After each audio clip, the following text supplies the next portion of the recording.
Our next guest is an investigative reporter for the Daily Caller News Foundation, and she covers in great detail America's border crisis. And she happened to be walking around in Washington, D.C. yesterday, and what do you know? She ran into the DHS Secretary Alejandro Mayorkas. For more on what that experience was like, we turn now to Jennie Taer, who joins us on the phone. Jennie, great to chat with you again.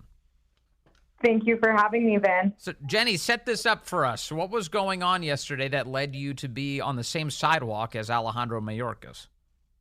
Right. So I absolutely did not expect to see him anywhere and wasn't looking for him, but I happened to be, I guess, in his neighborhood where he was walking his dog, and he was in my line of sight. And as soon as he got within an earshot, I identified myself as a reporter for the Daily Caller News Foundation, and I simply asked him about the latest border numbers that had come out just maybe an hour before encountering him. These numbers showed that while illegal immigration is down, the Biden administration is conducting a historic program where they're allowing numbers that we haven't seen before of people to enter the country through ports of entry. Yes. Through what's known as CBP-1, a phone app that basically gives them the opportunity to cross legally if they so choose, essentially. Right. So we went from illegal immigrants pouring into the country to the Biden administration instead trafficking them in and then claiming that the illegal immigration numbers are down. Right. And Mayorkas did not want to talk about this. He did not even answer my question. And I actually ended up encountering him a second time and said to him flat out, "You did not answer my question earlier about the southern border. Yes. Do you want to respond?" And he walked away immediately. And I think this is just, something that is a trademark here of what I've seen covering DHS and this administration. When it comes to the border issue, they're very careful about their messaging with it because what's happening does not look good for them. Yes. And while they have been seeing low numbers of illegal immigration, it's still not, historically low. It's very high still. You still had 100,000 people cross illegally last month in the month of June. And then you're seeing this rise in people coming through ports.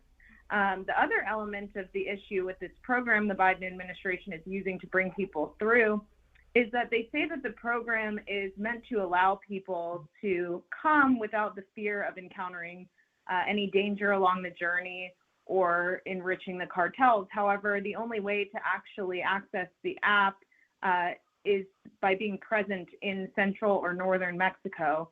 And if you're coming from China or if you're coming from Venezuela, you still have to make that dangerous journey. Yes. In other words, the cartels are being enriched. In fact, maybe even more so by this U.S. government decision. Let me play some audio of your encounter yesterday because thankfully, being a good reporter, you captured it. Here is the Daily Caller News Foundation's Jennie Taer encountering Alejandro Mayorkas while he was walking his dog. Hi, Mr. Secretary. Jennie Taer with the Daily Caller News Foundation. Just curious what you make of the border numbers being down right now. The illegal encounters are low, but you're bringing people through the ports of entry. Do you have an answer to that? Do you have any explanation? You're still bringing people through. You heard him say in that clip, I'm sorry at first because he maybe had some trouble hearing you or who you were, and you clarified. And then as soon as he was able to establish that you were asking about the border, I correct me if I'm wrong, but it sounds like he said, "Oh, please," and he just went walking off. It was hard for me to tell, but I definitely got the sense that he did not want to talk to me.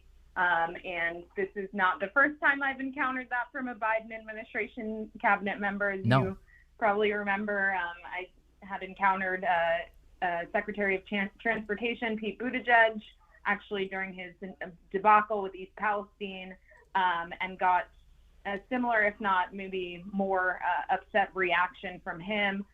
They don't like to be outside of these coddled settings where they have their press secretaries standing in the corner with a list of reporters to call on, where sometimes they pre-screen questions, and it's comfortable and it's on message for them. This was not. I know. In fact, this is the old audio of you asking Pete Buttigieg about East Palestine Ohio, which was covered in a toxic cloud. And Pete Buttigieg took weeks to even get there. Remember, Joe Biden has promised he would go. He has not gone, and the Biden administration clearly hoping America forgets he ever made that promise.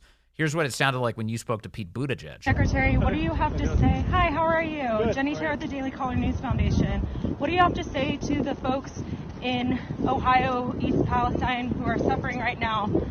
Well, I've referred to about a dozen interviews I've given today, and if you'd like to arrange a conversation, be sure to reach out to our press office, but I'd like to have that conversation with you. Just walk you don't have a message for them? I do, and I shared it with the press many times today. I'd refer you to those comments. Would you mind sharing it with us? No, I'm going to refer you to the comments that I made to the press because right now I'm taking some personal time and I'm walking down the street. Are you going down there? What's that? Are you going down there at all? Yeah, I am. When are you going? I'll share that when I'm ready. Okay, thank you. Can I get a photo of you? Can I get a photo of you? Remember, he took a picture of you, and then nobody ever told you how he was going to use the photo.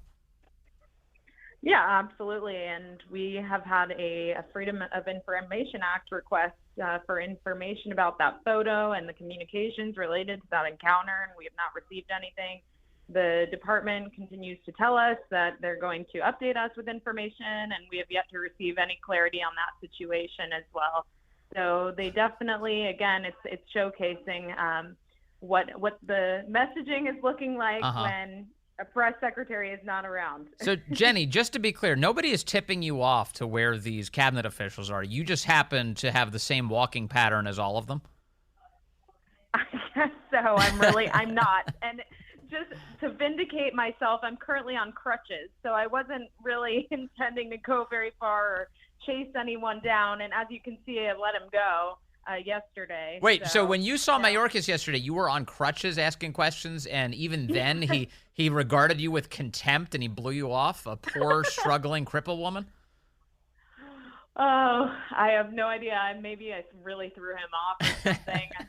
But yeah, that's, was not intentional again, and maybe his reaction was for that. I don't know. I also want to point out that you're asking normal questions. These are not ambushy questions. They're not the kind of thing that's meant to be provocative. It's just like, hey, tell me about your job. And all these officials seem to get really ticked off about this. Here's the second half of your conversation with Mayorkas as he walked his dog back to his house.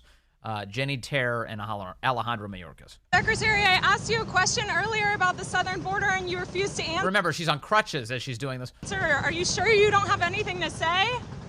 Nothing? The numbers are still high, 100,000 people. People brought through the ports of entry, nothing? Okay. And then at this point, Mayorkas runs up and kicks one of her crutches out and then runs off. It was a crazy scene. No, I'm just kidding. That didn't happen. But Jenny, he did have security with him, didn't he? Like some sort of security that was tailing him? Yeah, there were two security guards from what I could see. No one was, pushing me away. There was no one indicating that I was an imminent threat or anything. He kind of took matters into his own hands, it appeared, to move away. And in both instances. Yeah, the crutches lady was not a threat. Excellent assessment by the security force there at DHS. Okay, well, Jenny, thank you. Please keep this up. These guys are public servants and should answer these questions. They're really simple, and of course, they're not answering them because they have contempt for the public and by extension you. Jenny, thank you very much for your time.